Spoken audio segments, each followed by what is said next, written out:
great experience and a great moment we had. We were doing one of these Airtel brand workshops. Somebody from UK had come and done this whole workshop and saying core values of the brand and something talking about Airtel is about ambition and that's the culture we want to build and all of that. And some local African person got to say, what if we don't want to be ambitious? What if we're happy just being the way we are? We lead a happy life, and this whole Ubuntu concept, we are in it together, we are happy. We don't want to be in this rat race like everybody else. What if we are happy with that? And I don't think this brand leader ever heard a conversation of that sort. So the brand workshop got short very quickly. Extreme nervousness, I think. If I think back today, extreme nervousness. There was a lot of pressure that I had put on myself, that I perceived that was being put on me, whether it was from family, my circle of friends, maybe my peers from college. But because of all of that pressure, there was also the determination that no matter what, I was going to make it work. Hello and welcome. I'm Suman Ghosh, and with me is Atul Nath. We are your hosts for this podcast. While our work journeys till now have been quite different, looking ahead, our paths could be more aligned due to similarities in what we seek. Purpose, passion, and happiness would be more important. As we spoke to more people about this, it became amply clear that this topic resonates with most of them. In this podcast series, we learn from people who have made a successful transition to their second innings. Our first guest is Namrata Sudhindra. Namrata is a yoga practitioner, teacher, and health and wellness coach. A dentist by degree and also a former model, Namrata is very clear on how she teaches yoga. It's all for the holistic healing of the body and mind. She has contributed as a columnist and a yoga specialist to publications such as Condé Nast Traveler, The Economic Times, and Bangalore Mirror. Welcome, Namrata. Our second guest is Harish Vasudevan. Harish is a senior, highly successful marketing professional with wide global and multimedia expertise. He has led local, regional, and global teams at companies such as Ogilvy and Mather and IBM. Harish currently consults with a few startups in the area of brand development and digital marketing. He's now the freshly minted author of a book called Redemption. Welcome, Harish. Welcome, Namrata and Harish. Thanks a lot so much. Why don't we start? Maybe Namrata can take the lead on this. And, if you could, Namrata, just share with us a little bit about yourself in terms of your growing up years, your, where you kind of studied and a little bit more about yourself. Sure. I'm a thoroughbred Bangalore girl. Born, raised, educated, still live in this city. Come from a family that is fairly equally right and left brained, I want to say. So my growing years was equal exposure to very academic side of things as well as a very creative side of things. My father being an orthodontist and my mother being a musician. So I feel like I had like an equal balanced exposure to both sides of it. Went to an all-girls school.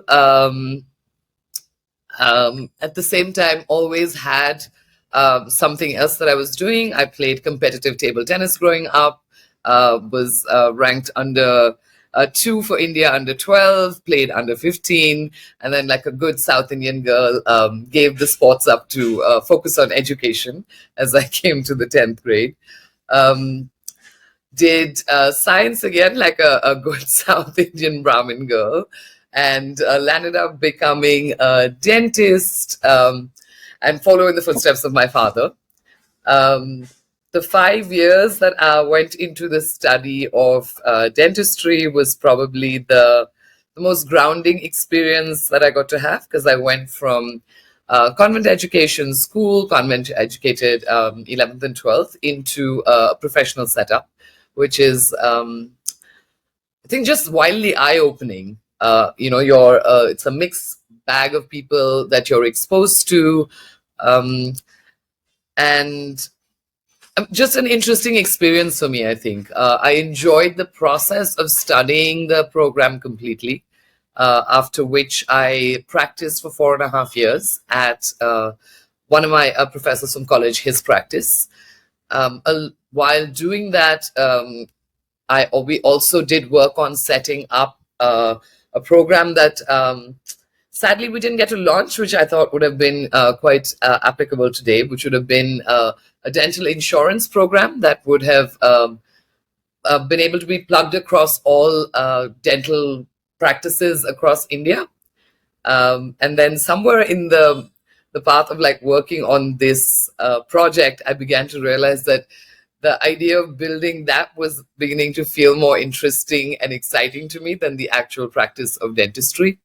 Um, Through all of this, I've been a yoga practitioner since the age of 18 anyway. So I was practicing, and that was the thing that kept me grounded in the moments when I was unclear of where I wanted to land. 4.5 years, 5 years studying the subject, 4.5 years of practicing it, and I had reached a moment where I think I realized that I hadn't had an absolutely aha happy moment in the 4.5 years of practice.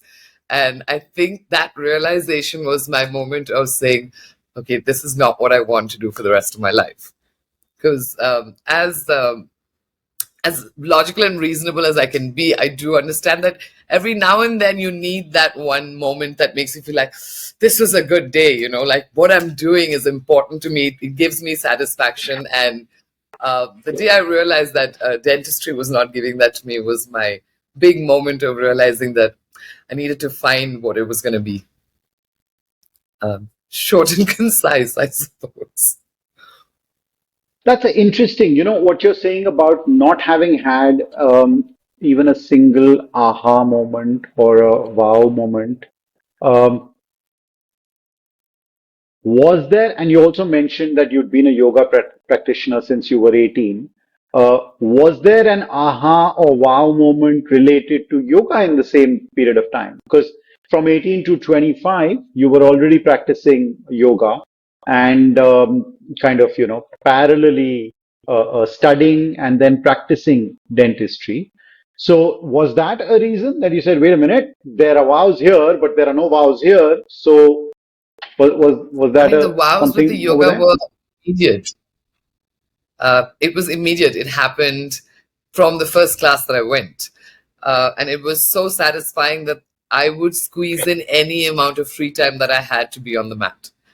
I was also really blessed to have been with my first yoga teacher. Was pretty incredible. He was the first batch of teachers that came out of Bihar school, and he had been given direct teachings, from the person who started the Bihar school. And without me realizing, he was kind of training me already to, at some point, teach, I suppose. But in my mind at that point, I was selfish, and it was just how I was feeling and what it was giving me. So there was definitely a draw towards it. Did I think I would land up choosing it as a profession at that point? Absolutely no. There are some very interesting, connect the dot moments in there, and we'll talk about that as we go along. But I'm very curious to hear about what Harish has to say about his journey along the same lines.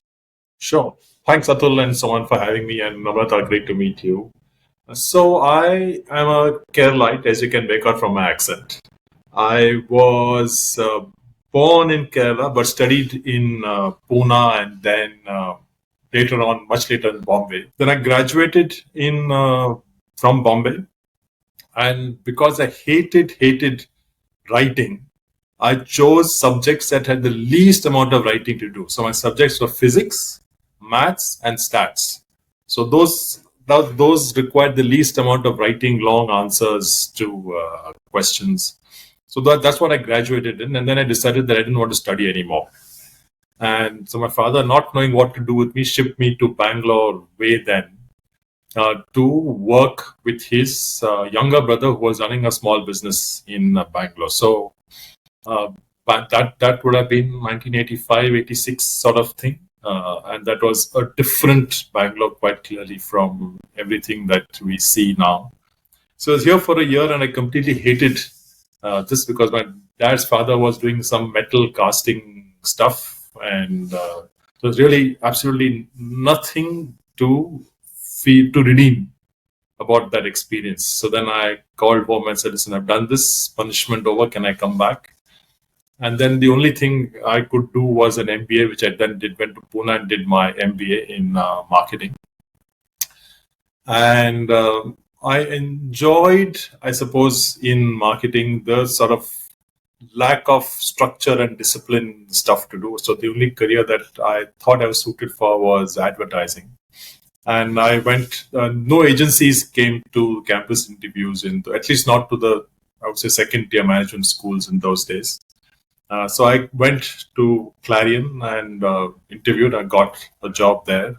So that was my first sort of work experience in an advertising agency. And since then, I've been in advertising in basically, I would say, two companies, Clarion, and then I joined Ogilvy and Mather in 1988, where I have been with them, or where I was with them in multiple cities, doing different things. And you realize that when an agency, I realized even after joining IBM later, that this whole concept of talent management, HR, all that is sort of happens by the seat of the pants in agencies. A classic example, I was in advertising, I was doing something in Bangalore, and one day I got a call from the then managing director saying, Harish, do you want to run a direct marketing division? I said, but I know nothing about direct marketing. It doesn't matter. I said, why don't you do it? And that's how I moved to run Ogilvy One in India, from running the IBM business in India. So I ran Ogilvy One, and then it became Ogilvy. So it was good happenstance because that time was when internet was taking off. And we just made our first digital acquisition, which I was a part of. That's how I know Sandeep Atul. That's how Sandeep came into Ogilvy. And so then I became part of the digital revolution. And then one day I got a call saying, hey, listen, we're looking for somebody to run the IBM business in China. Do you want to go to China? And the only reason we said yes to go to China was we did not know anybody who had been to China. And we were living in Bombay in those days, and our house was a railway station. People are coming all the time and staying with us. And so my wife and I decided, okay, let's just go to China. It's as far as we can be. And our daughter was like 2 years old. So we went to China. China was worse than our time in Bombay. It was like, the railway station, Bombay VT, people came non-stop because nobody knew anybody else in China. And we had people at our house all the time. That's exactly what I was saying. You should have seen that coming. I mean, surely. So that was like 1.5 years. That was enough. Then we moved to safe Singapore, where I did a bunch of sort of advertising-y things. Another second innings, or fifth or sixth innings by now, where I was asked if I'd be interested in starting a new agency for the holding company. And so why would you say no, right? So there was I felt there was a safety blanket. If I failed, that Ogilvy would take me back. But on hindsight, I realized that it was just in my head. Such things did not exist. So anyway, I moved to start a new agency. I was employee number one. We had no office anywhere in the region. We had nothing. I was one person sitting on a shared desk in somebody else's office. From there, we built the network out into multiple cities, hiring people. We didn't have a name, so we got a name, all of that we did. And maybe a couple of years after that, the client who we set up the business for decided to change their business model. So suddenly we had an agency. We had business, but it was completely dull and boring business to my mind. So I decided to quit. And I did quit, actually. I quit and said, I'll do consulting from home, based in Singapore. So I did that for maybe 3 weeks before the Ogilvy guys called me back and said, hey, do you want to go to Africa? We've got a great opportunity in Africa to run the Airtel business. So Airtel is big in Africa and 17 countries. And then I spoke to the guy who was a global brand lead for Airtel, who was my boss at O&M and based in Delhi. And so you must go. We have a great team, like coming back together of the team and stuff like that. So I said, okay, so at least the client I know, but Africa in my head was like, what you see in the movies, lots of people running around naked with spears in hand and stuff. So I said, let me just still go to Nairobi and Adreki and make up my mind. went to Nairobi and fell in love with the place. And then we moved. 2 weeks after my move, this friend of mine quit Airtel to do something else. So there I was in Nairobi with the family handling Airtel. Great experience and a great moment we had. We were doing one of these Airtel brand workshops. Somebody from UK had come and done this whole workshop and saying core values of the brand and something talking about Airtel is about ambition and that's the culture we want to build and all of that. And some local African person got up and said, what if we don't want to be ambitious? What if we're happy just being the way we are? We lead a happy life, and this whole Ubuntu concept of we are in it together, we are happy. We don't want to be in this rat race like everybody else. What if we are happy with that? And I don't think this brand leader ever heard a conversation of that sort. So the brand workshop got cut short very quickly, and then we all decided that we need to revisit that. But that's the first time I kind of felt that there's all of us are kind of running to chase something, and not that the Africans are now, of course, they are good runners, but apart from that, they also are now got into this ambition and all of that. But we discuss brands, we all talk about ambition. So anyway, we did that for a year and a half, and the client does not. It was a tough environment with the client, so I decided I didn't want to do that anymore and decide. And also, it was unsafe. Daughter was a teenager, spending all her time at home, so we decided that okay, enough, let's come back home. I had two opportunities. One was in Bombay, one was in Bangalore, and we had fond memories of the Bangalore that we left in 2001. So I said, this will be the Bangalore we're coming back to. 2014, we came back, and this was not the Bangalore that we had left for sure. It was like a new country with new infrastructure, new people, new languages. Everything was sort of a challenge. So I joined IBM after coming back. Very different culturally from being in an agency. Yeah, the marketing team was like 5,000 people. The size of the company was about 150,000 people. It's like everything is in massive scale. So I did that, and it worked well because my parents, my dad fell ill, and so IBM allowed you to work remotely. So all of those, sometimes things work for a reason. So if I was an agency, there's no way I could have done that.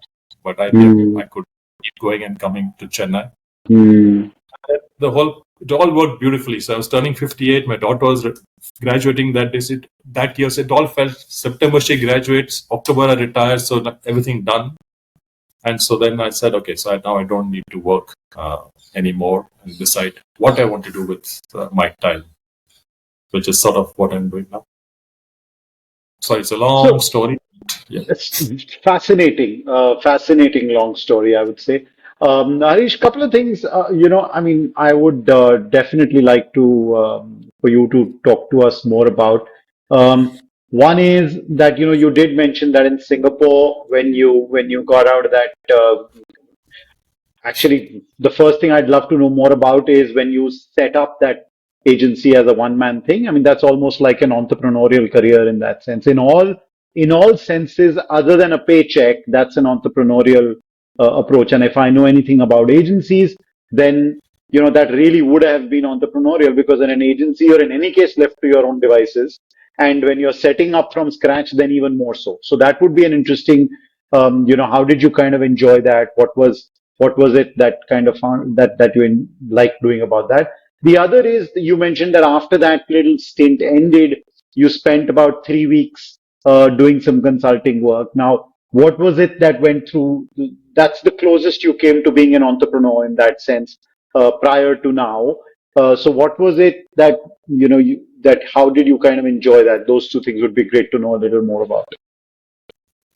Sure. So setting up the agency, as I said, we didn't have a name. We had a project name from where, after which 6 months later, we created, we built a brand. And hiring people. So the big challenge when you're unknown is hiring people for a vision or a mission, or they know you or they like you. That's why they're joining you. Because there's no track record, no credibility, nothing. The only thing we had is we are handling the Dell computer business, which Dell is a fairly known brand, but it's a brand new agency. So going literally around the region, hiring people to join you for a mission sort of was exciting as well as a challenge, because people are joining you for you. And then you felt the responsibility was significantly larger when you are doing that as opposed to as an employee of another company. Entrepreneur, but the safety of a monthly paycheck cannot be understated. So Sure. while you're doing all this thing, there is money coming into the bank every month, Sure. and Yeah. so that was I would say sort of made you feel that you can take more chances than one would have if one was doing this whole thing from scratch.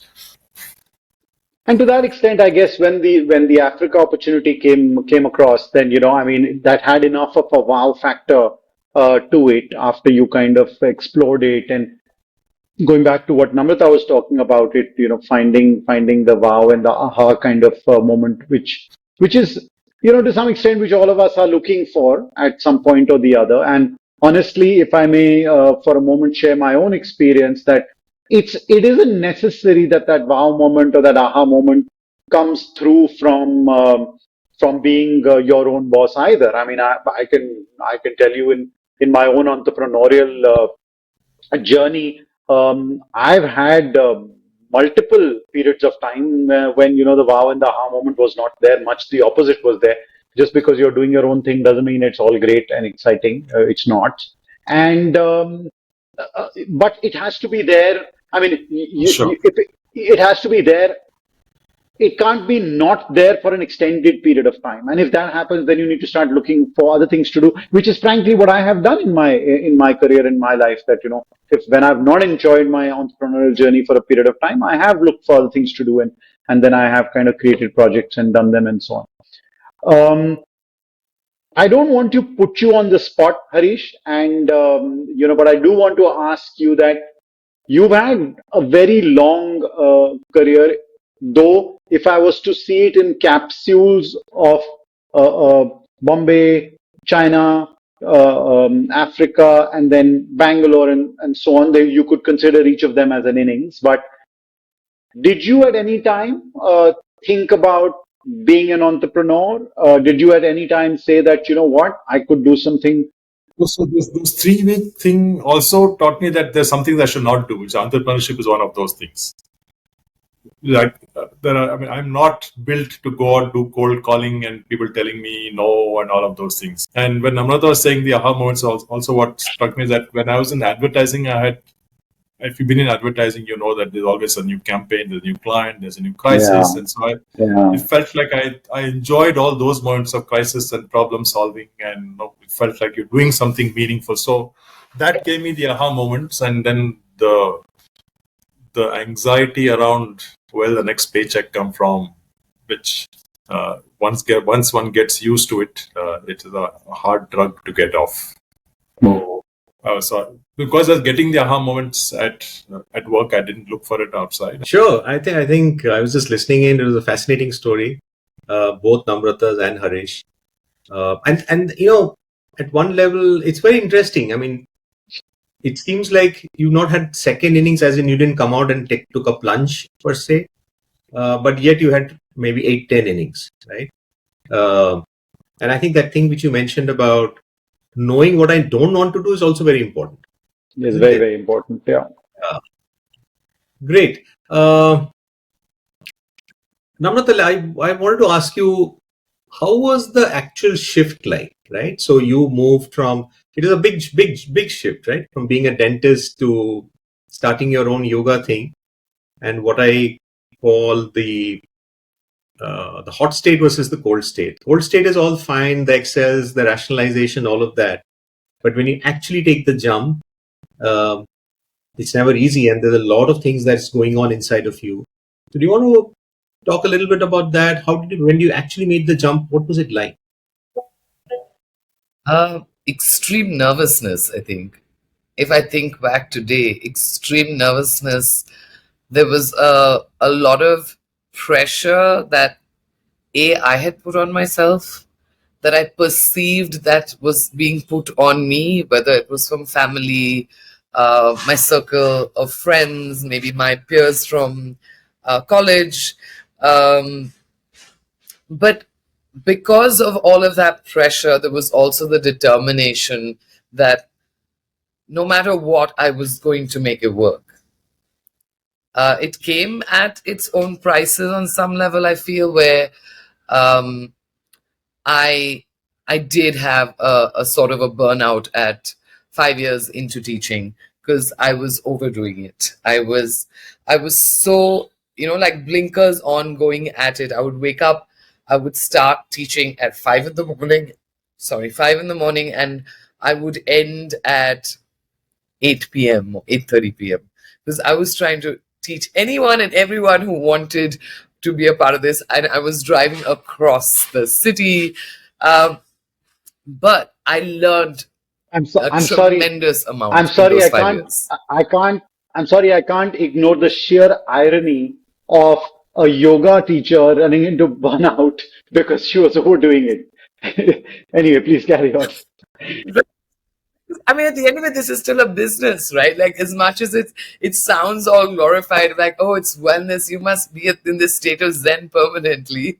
It's not, because I'm expending energy teaching that many people in a day, whereas likely I'm only spending an hour at the most on myself, which in the long run, it Sure. doesn't balance out because you're pouring so much more than you're pouring back into yourself.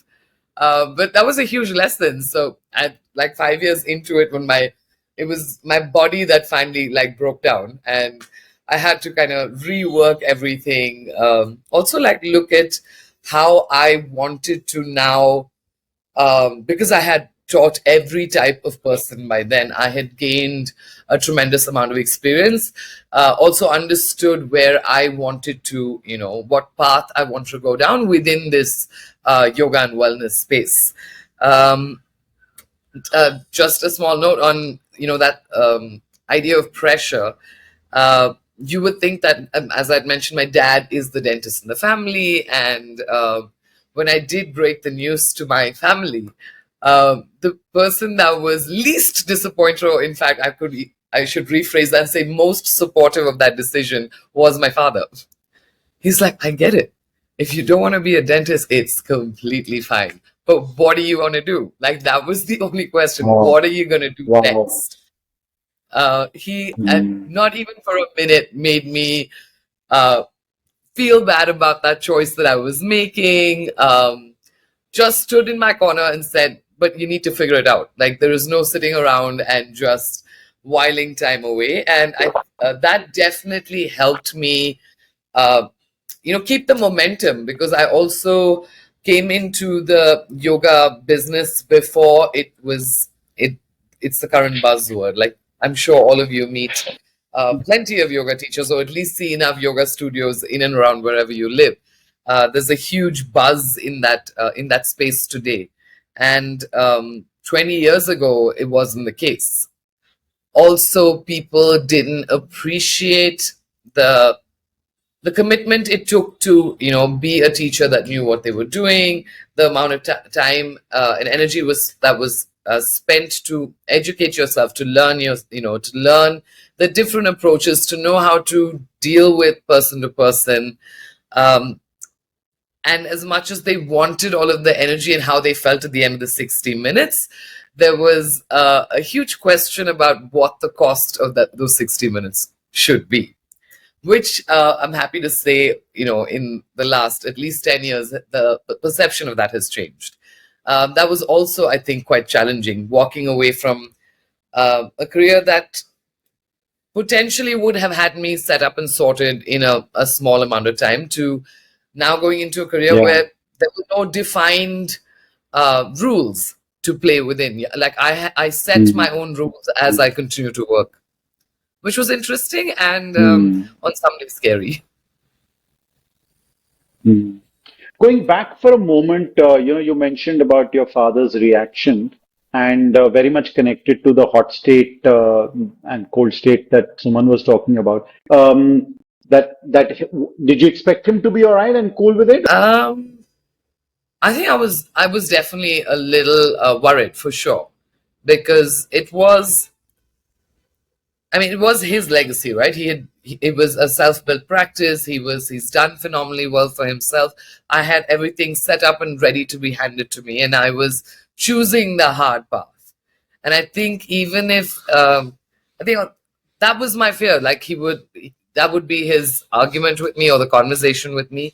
But I think my mother and I had those conversations, and she was definitely a little more concerned, given that she was the creative one in the family and had already been down the path of where, it's not a set way of working, and you have to create your own path. You have to forge through this space, and so maybe she understood that a little bit more, and so she really wanted me to be sure of the choices that I was making.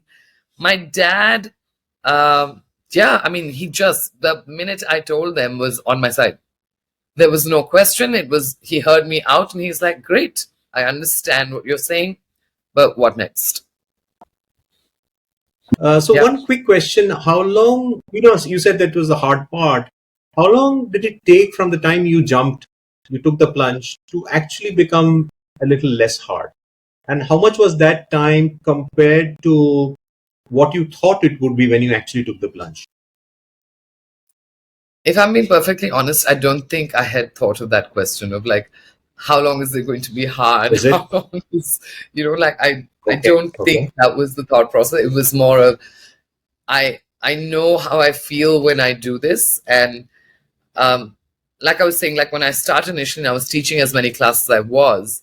I didn't feel the strain of it, so to say, right? Because at the end of those 60 minutes, no matter who I was working with, if they had felt better and I had managed to get them to feel better, that was all I needed. And that fed me to keep going.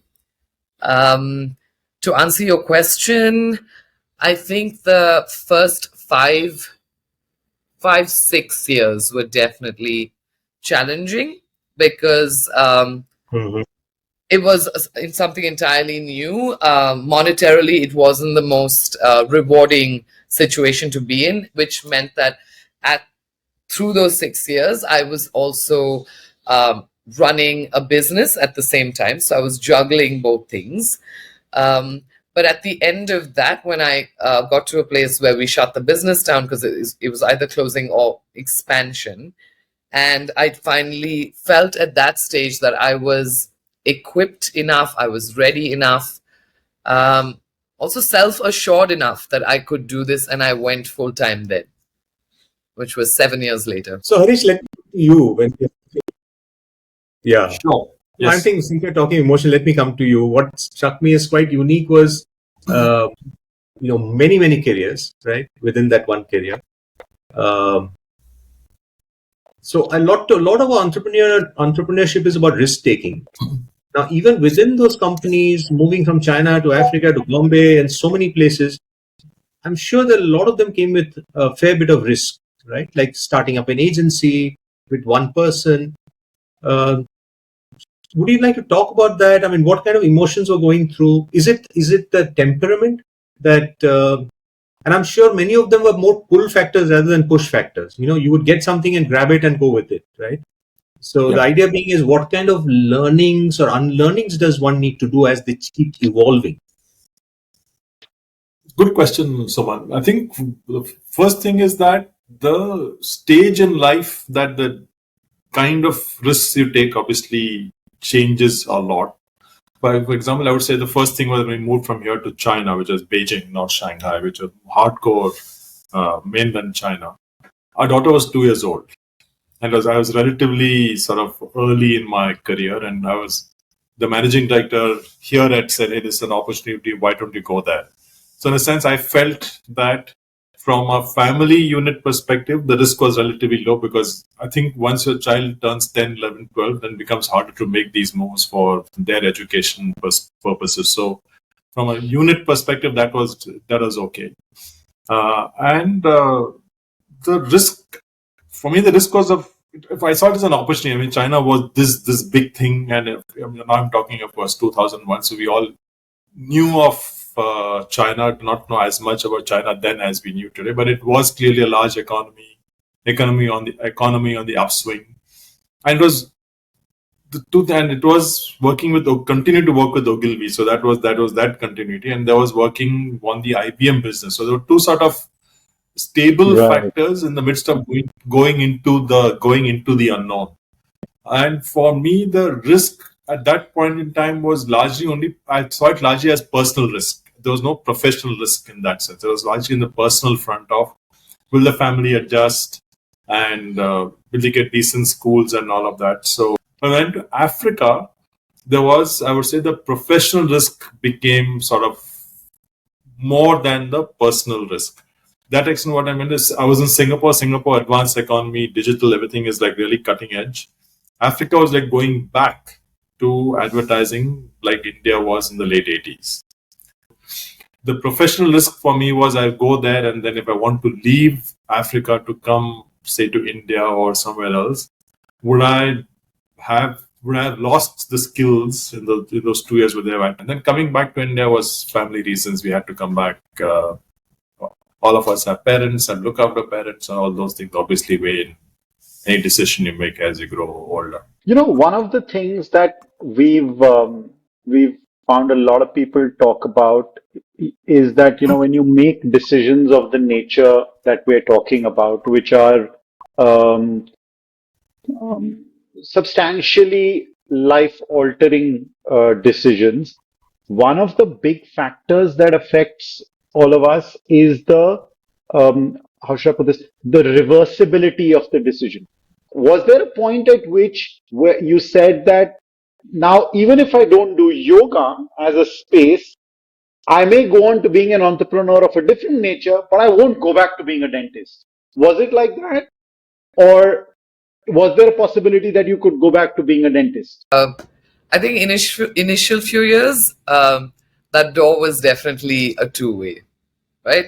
That I'll do this, and if it gets to a place where I've given it everything that I possibly can and I'm getting nothing back, then I knew how I could find my way back into dentistry. It was a matter of sitting in the lab for a couple of weeks, getting the hands moving again, and I could dive back in.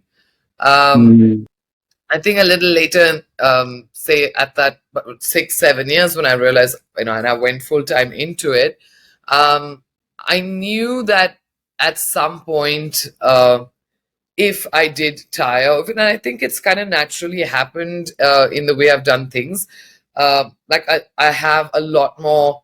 I've branched out in terms of my offerings as I've stayed in the profession longer. I no longer am just a teacher that is offering your standard format like group classes, right? I run 4 retreats a year. So I take a group of people away, a more holistic, rounded experience, take you into a place where you're soaked with, steeped in nature, allow people to kind of recharge, reboot. I also look out in terms of like the nutritional angle of things when I do these retreats. I run workshops.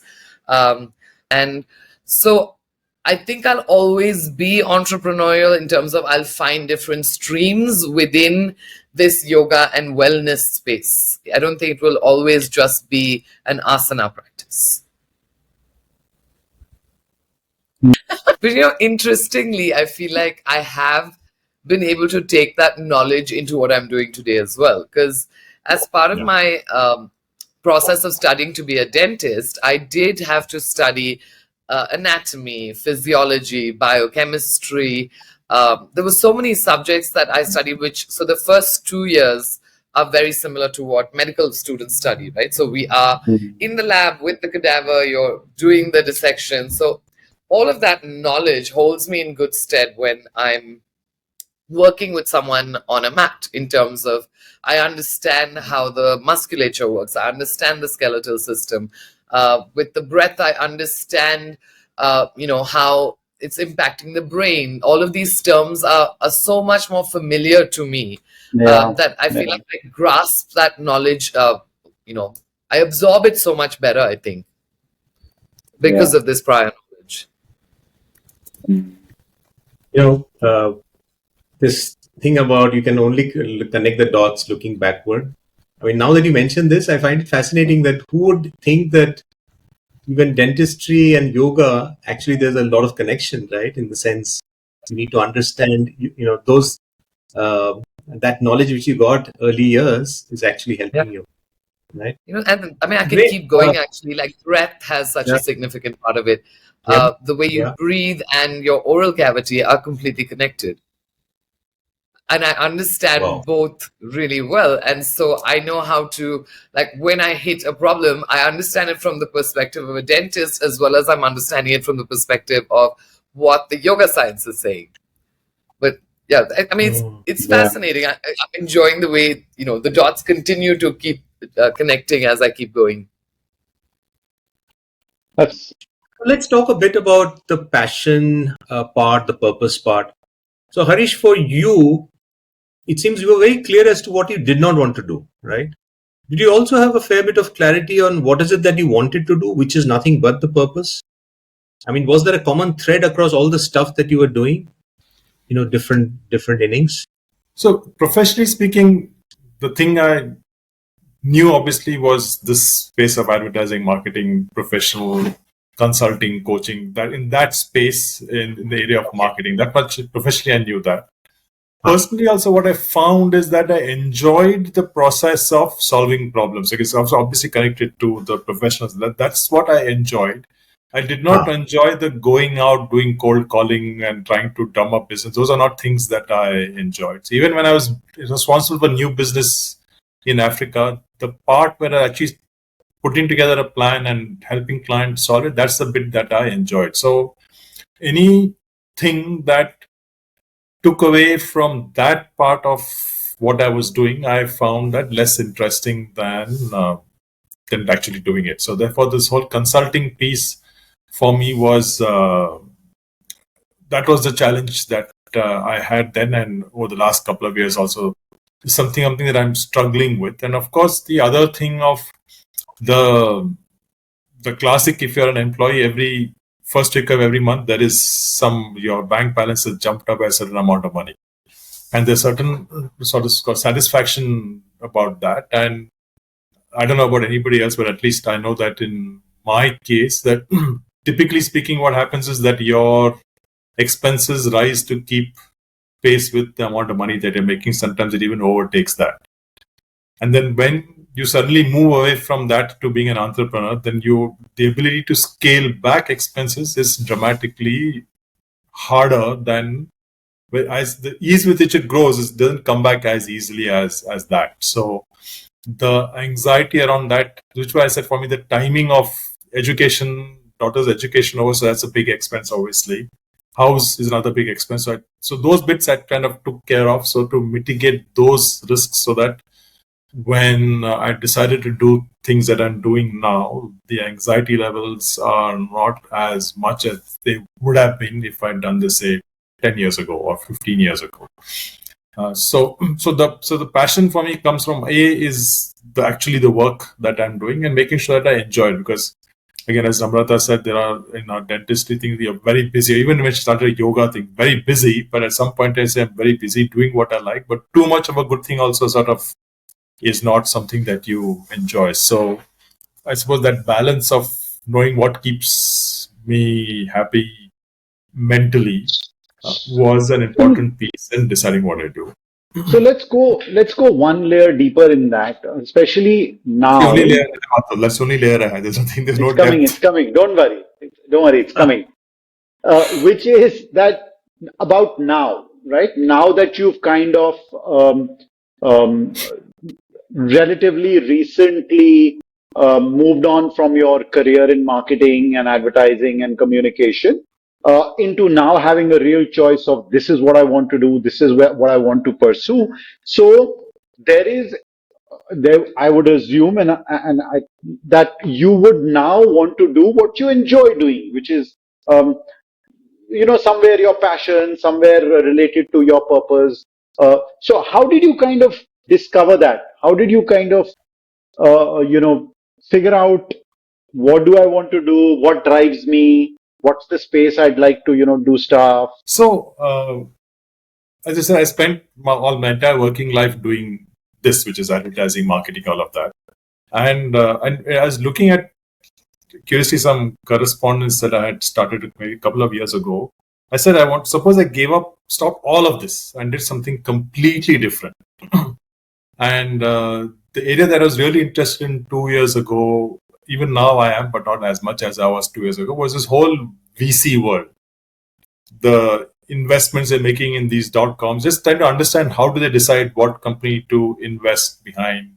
And when I think for most, let me say, like me, why do you invest behind a company that you know is only making losses? Why do these companies have such high valuations? So I was curious about all of these things. So I said, okay, let me do a complete, to use a word in your email, a pivot to something that I don't know anything at all. And so I wrote out to a whole bunch of VCs saying, can I be your intern? Yeah, I may add value to you because I've worked for 30 years, so maybe general skills, but can I just join you for 3 months, 6 months, whatever, as an intern to do anything you want me to do?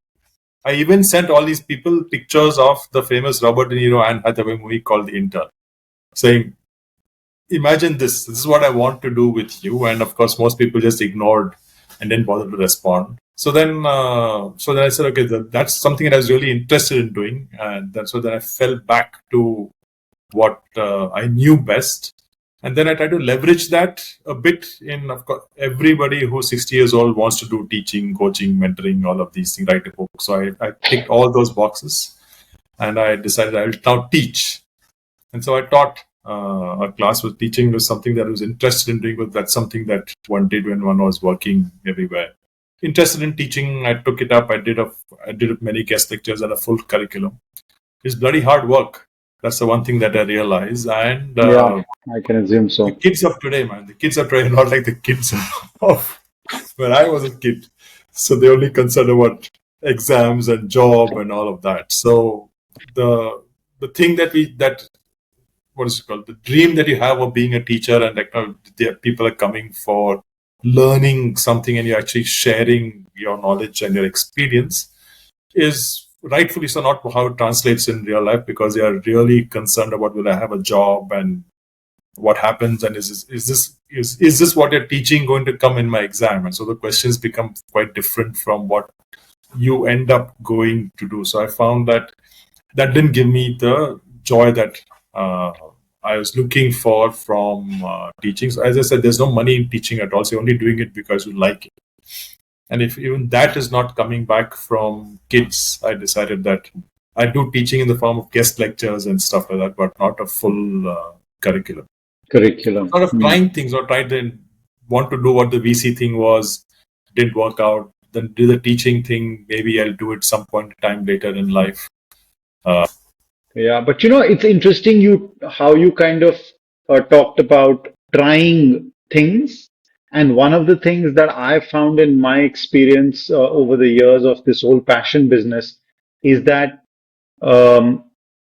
you have to try things to figure out whether they actually fit you. And many, many years ago, I'm talking about 25, maybe more than that years ago, Harit Nagpal, whom both of us know, mentioned this to me in a meeting, and he said, just because you go out to eat a lot doesn't mean you should start a restaurant. And that is something. They're two very different things in terms of what things appear to be and what they're really like. And so one of the best pieces of advice, and what you just said is effectively the same, is that try something in some small way before you decide that that's your passion and that's what you want to do. Sure. Because you'll try it, and like teaching, for example. Now teaching is great passion and all that, but you're doing it. Your intent of doing it is very different from the person who's receiving it. So that's the end of that. Your passion is intact, but if that's not going to work, then that's not going to work. So that's a very interesting piece of advice you've kind of given, that better test your passion before you decide you're going to pursue it completely. Teaching. So I did teaching was an MBA course, and then I did a couple of classes for an executive development program, again in the area of branding and digital. And it was very, very different, because the people coming for executive development already have jobs, already have careers. They're actually coming to learn. So the quality of discussions you have when people are coming at a senior level is very different from those who are entering the workforce, because what's driving them are completely different. So For me, therefore, in a sense, I tried this teacher. I've done 3 kinds of teaching, like guest lectures, full curriculum, and also guest lectures, but for executive development programs. Of the 3, the latter seems to be the one which, if I did, that's probably where I would spend more time, because it seemed like you could have, firstly, they are more adult. And second, they're they're spending largely, most of them spending money from their own pocket for this 12-week or 32-week or whatever duration course for their own, whatever maybe they're looking for their second innings. Therefore, they are doing these programs. So possibly that could be something that I'd investigate in the future. Mm-hmm. Yeah, I think for me there are 2 clear takeaways. Again, based on what you said earlier as well. One is continuously building skills, right? That story which you talked about, where you're in Africa, you may be in a good position, but what is going on in the back of your head is, am I really building skills? Am I improving? Right? Because that's very important for an entrepreneur, right? Because you constantly need to build skills all the time. And I asked you whether you saw those shifts as risks, but you said no, you looked at it as opportunity. And I think that's a very critical distinction. One thing somebody might see as a risk, somebody else might see the same thing as an opportunity. I think that's also a mindset thing, which is again very important for in the entrepreneurial journey as well. Yeah, I think also not everybody is cut out to be an entrepreneur. Obviously, 3 of you on this call are from that fabric, and I am clearly not. And some people enjoy the challenge, the risk. They see everything as something that I can do and do something with it. And some people sort of say, I'll stay in this box and I'll do as well as I can in this box, but going outside this box to something else, for whatever reason, is something that I don't want to do either now or later or something like that. I remember having this chat with Piyush Pandey, who was doctor. He's done everything that's possibly can done. He can start his own agency. He can literally do anything he wants, and he can be literally an overnight entrepreneurial success. And he was like very clear, no, I know that I cannot do that. I'm happy doing this in this box, this job. It gives me, at that level also, he still says satisfaction of monthly salary. It comes to a bank account. And he said, everything I want to do, I'm able to do here. So why am I looking for anything outside? So that's, I suppose, is the other thing of,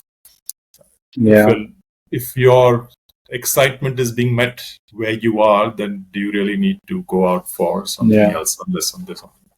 And I feel, and I've seen a lot of people be entrepreneurs, and of course I know a lot of people, Suman and I know a lot of our batchmates who are employees, so to speak.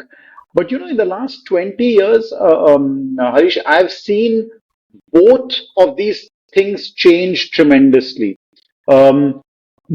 Being a typical middle or senior level management in many organizations is very entrepreneurial in nature.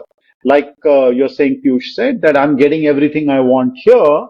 Now, there is risk there. It's the risk is not of the nature of a monthly income, but there are many other formats of risk. I mean, the fact that you went to Beijing, a massive risk. The fact that you went to Africa, massive risk.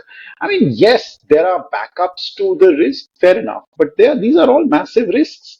And I don't think they should be undermined in that sense. And on the flip side, being an entrepreneur, if you reach a certain level of business, those income-related risks can be mitigated. You can find ways of doing investments. You can create salaries landing for yourself in that sense. So there are ways of getting around these things. So it's a risk mitigation is possible over there. So the difference between the two has reduced quite a bit, in my opinion, in the last couple of decades. The way the economy is kind of developed.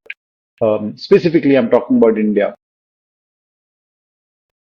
Can I ask you, Atul and Suman, a question? Sort of what you're asking. Of course. Coming to us, Namrata, which is, you've seen lots of people going from a job to being an entrepreneur. Have you seen the reverse Do you have stories of people who, from being an entrepreneur, then decided that let me be a corporate employee? And is that sort of even you? Yeah, and actually, coincidentally, that's what I was going to ask her about just now, because she Okay. did talk to us. She did talk to us about that experience of hers, and I'll let her do that. Let someone. I'm just going to say a few things on this, and then you can give your response to that. Yeah. I the ones that we have spoken with, Harish, there have been a few stories of people who've gone from being a corporate member employee to a entrepreneur and then going back to corporate. There have been a few examples of that kind, and then entrepreneur again. There's been one or two examples of that. Sometimes that story is related to financial reasons because they tried the entrepreneurial journey, unfortunately, didn't work for a short period of time, and the finances didn't really allow them to continue in that. And there are some stories like that in some of our other episodes, so you could listen to them at some point. Um, but I have personally not come across one where the person was an entrepreneur and then went to corporate and that was it. Because being an entrepreneur has a bit of a bug that doesn't really leave you. So maybe that's the reason that you eventually do that a little bit and then come back to it. Suman, anything you'd like to add? Yeah, in fact, that's in one of the panelists only in one of the episodes mentioned this, that she panicked, she went back and then came back again to being an entrepreneur. But it also triggered another thought, is that people who started businesses, scaled it up, done quite well, and then they get taken over or they sell out to another company, right? At that point, they can exit with a certain amount of money, or they continue being in that company. So effectively, you start becoming an employee again. Okay? You're actually going back to being a corporate. Okay, so these people keep toggling, and I know people like that who've done that, right? So they've sold the company, but they're still. Maybe Atul, your case was also kind of similar, right? When you Yes, or very Ken, much, very much. And I did go through that experience for a couple of years of when we got acquired, and um, I, yeah, but I mean, I had the opportunity to then do a buybacks and be an entrepreneur again, and I loved that, and that's why I did that. I would have mm, probably done that, the earnout period, which is the classic when you get acquired, that period, and then I would have again been an entrepreneur and doing something else. And again, Harish, you mentioned Sandeep earlier, and that's a classic example, right? He got acquired by Ogilvy, and he did that period when he was working with you, and then he eventually went back to being an entrepreneur and starting up on his own again, because at the end of the day, maybe there was a bug there, maybe there was something that created, and he's created such a successful agency all over again. And I do intend bringing him on. He's talking about Sandeep Joseph, someone who was a batch junior to us, in fact, IMB.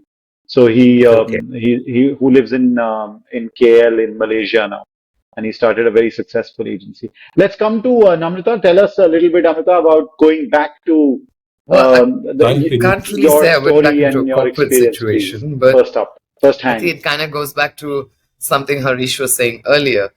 As much as I will always teach yoga, I know that. But when interesting opportunities present themselves to me, and will continue, hopefully it will continue to happen in my life, I hope that I'll always be able to grab at them. So in that, thought process, I landed up in a situation in 2017 where a startup approached me with an idea which was very much in the health and wellness space. They were looking to build technology around a system that would help reverse lifestyle diseases. And they were targeting that entirely at corporates. And it was going to be app supported, as well as, everyone would end up being assigned a coach.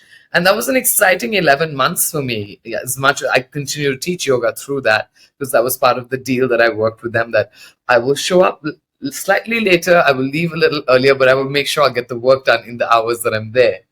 But it was exciting. It taught me an entirely new skill set. I learned what it was like to have a team, what it was like to train a bunch of people to become health coaches and manage clients. I learned what it was like to what actually goes into building an app. And all of this information to me is like, I don't know when it's going to play out next and when it's going to be useful to me, but I absolutely thoroughly enjoyed it. But I hope I'll always be able to be open to like just jumping into something entirely different and just learning from it. As long as it's not dentistry, you're good, right? Hey, you never know. Maybe it'll be dentistry at some point. Who knows? Never say never. Never say never. Harish, your question triggered the thought. I think there is at some point, it's very difficult to toggle. The other day we had another panelist, and when we asked him the question, he said, I'm so much down on this journey, and this is a second venture. He said, it's just so different, corporate life, that I don't think I can go back. Right? So it's very difficult to compare. It's almost like apples to oranges comparison. The most difficult part of that is the unnecessary back and forth email exchange and meetings for things that could be phone calls. Yeah. That's one thing I do not miss at all. So I started consulting with the museum here in Bangalore. And I said, the only ask I have, and he's kind of sort of it's a wide-ranging consulting thing. I said, the only thing is I don't want anybody reporting to me. Please, whatever happens, I don't want anybody. I don't want to take care of people's leave and admin and HR issues. I want to come, say my piece, do my bit, and go. So every time we have a chat, I say, remind him of this promise that nobody will report to me. Somewhat related to that, I had another thing that I wanted to ask both of you, that, from a day-to-day experience point of view, how important would each of you think is having maybe a partner to work with? I don't know, Namrata, if you ever considered having a partner to work with. How important is that human engagement, interaction? In my case, I think in terms of the core business of what Nikaya does will always be something that I operate, but I am, and I have been, I do plenty of collaborations. And I think in that, I find that energy, that energy exchange is really energizing, right? It leaves you creatively feeling satisfied. And then the end results of, collaborating with someone who is, like some of the collaborators for me would be someone who's in the health food space or someone who's in the experiential travel space, right? And so you get to create an entirely new sort of like sub program under what you're running. And I love that. I love those collaborations. I love that exchange. Harish, you clearly don't miss the human interaction much. No, I miss. I don't miss the having somebody coming to me and say that person is not talking to me or some crap like that. But I definitely do miss the human thing. So for me, the fact that I go to the museum twice or maybe thrice a week is sort of the way I get to see other people, meet other people. Right. And that's when I realize the need to have the human interaction. And given the work that I do, and I suppose also similar is true for Namrata as well, the work you do, you cannot do by yourself. You need to have somebody else to do it with. So I suppose it needs the meeting of people. But yes, the human piece, very important. Yeah, because, that's something I've found always very, very important. And I typically over the years got that from, clients who are very often a similar age and mindset. So that's where I got it from, but didn't always fulfill that because there's always a arm's length between client and agency, so it doesn't really always fulfill that purpose. But I must admit that is the one thing that that loneliness of an entrepreneur is the one thing that I personally find the most challenging at an emotional level. Of doing what I do. Okay, so we're coming towards the end. Let's do a quick rapid fire round. So the first question is, if you look back at your own journey, if you had to do it again, what would you do differently? and what would you do the same? Let me start with Namrata. What would I do differently?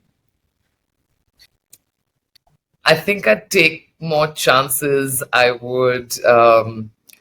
When you're younger, you don't realize that maybe I would have gone at things like almost everything that came my way, and I wouldn't have had so much self-doubt.